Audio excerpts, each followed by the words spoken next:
Assalamualaikum semua, comel-comel sekalian. Selamat datang ke channel Cikgu Dah. Ya, channel ini adalah channel mengenai geografi. Dalam channel ini, cikgu akan berkongsi mengenai subjek geografi yang dianggap sukar oleh sebahagian pelajar. Tapi sebenarnya, geografi amat mudah. Melalui video ini, cikgu akan uploadkan video pengajaran PT3, video pengajaran SPM dan juga STPM.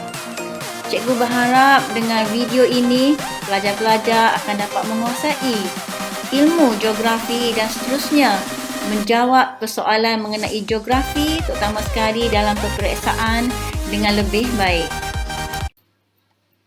Untuk hari ini, cikgu akan mengajar ataupun berkongsi mengenai subjek iaitu topik yang kelima dalam sistem ekologi bagi STPM semester 3. Untuk sistem ekologi ini, cikgu akan ambil satu topik yang kecil tapi memberi makna kepada kita untuk mengetahui dengan lebih detail maksud di sebalik perkataan yang kita lihat ini, iaitu dari segi ekologi dan juga ekosistem. Untuk ini, sistem ini ataupun topik ini berada pada sukatan pelajaran yang bernombor 5.1. Okey, dalam topik ini iaitu ekologi ini, kita perlu mengetahui apakah makna ekologi dari segi maksudnya ataupun dari segi konsepnya sebelum kita bergerak ke arah ekosistem. Dan jadi, cikgu akan terangkan agar pelajar-pelajar yang comel boleh mengetahui dan memahami inilah ekologi. Okay? Sebagaimana yang diketahui, ekologi bermaksud ataupun merujuk kepada kajian tentang hubungan timbal balik antara makhluk hidup dengan persekitarannya atau lingkungannya. Cikgu ambil contoh yang paling mudah, comel-comel sekalian.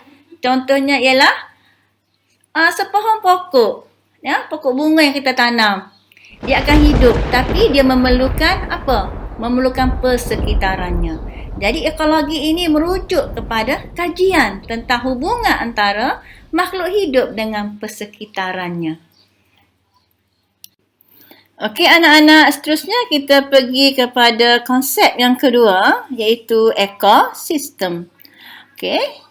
Kalau kita tengok ekosistem ini adalah gabungan antara perkataan ekologi dan juga sistem. Tadi kita telah pun belajar mengenai ekologi, iaitu tentang kajian hubungan antara benda hidup dengan persekitarannya. Sistem pula kita telah pun belajar dalam semester 1 yang lepas. Jadi, gabungan kedua-dua ini membentuk satu perkataan iaitu ekosistem. Apakah maksud ekosistem? Ya, mudah kan? Iaitu satu sistem di mana dua komponen abiotik dan biotik ini saling bertindak balas dan bergantungan antara satu sama lain dalam satu unit atau ruang. Apa tujuannya? Tentulah untuk mencapai keseimbangan. Seterusnya anak-anak sekalian, apakah dia abiotik dan biotik? Dia amat senang Abiotik ini merujuk kepada benda-benda yang tidak hidup ataupun persekitaran. Biotik ini pula merujuk kepada benda-benda yang hidup, ataupun kita panggil biosfera benda-benda hidup. Jadi, kedua-dua ini antara biotik dan abiotik ini mesti saling bergantungan, saling bertindak balas. Benda hidup memerlukan benda tidak hidup untuk kelangsungan. Jadi cikgu ambil contoh yang mudah Tengok dalam gambar ini. Bolehkah anak-anak perhatikan antara benda hidup dan benda bukan hidup? Pokok tentulah senang Pokok adalah biotik. Abiotik pula ialah cahaya matahari, tanah, mineral, udara, ya. Itulah abiotik yang saling berkaitan atau bergantungan antara satu sama lain. Pokok memerlukan cahaya matahari. Cahaya matahari adalah abiotik. Pokok juga memerlukan air. Air adalah abiotik.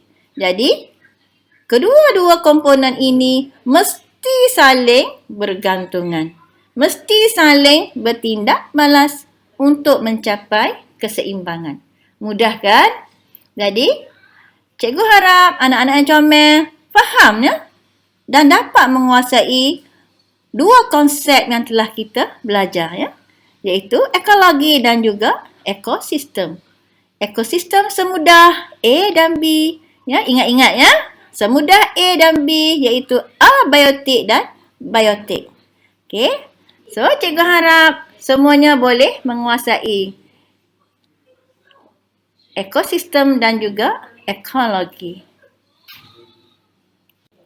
Okey anak-anak sekalian, kita akan meneruskan lagi topik ekosistem ini dalam video yang akan datang. Sila subscribe channel cikgu dan tekan loceng untuk mendapat update video-video cikgu yang terkini. Bye comel-comel.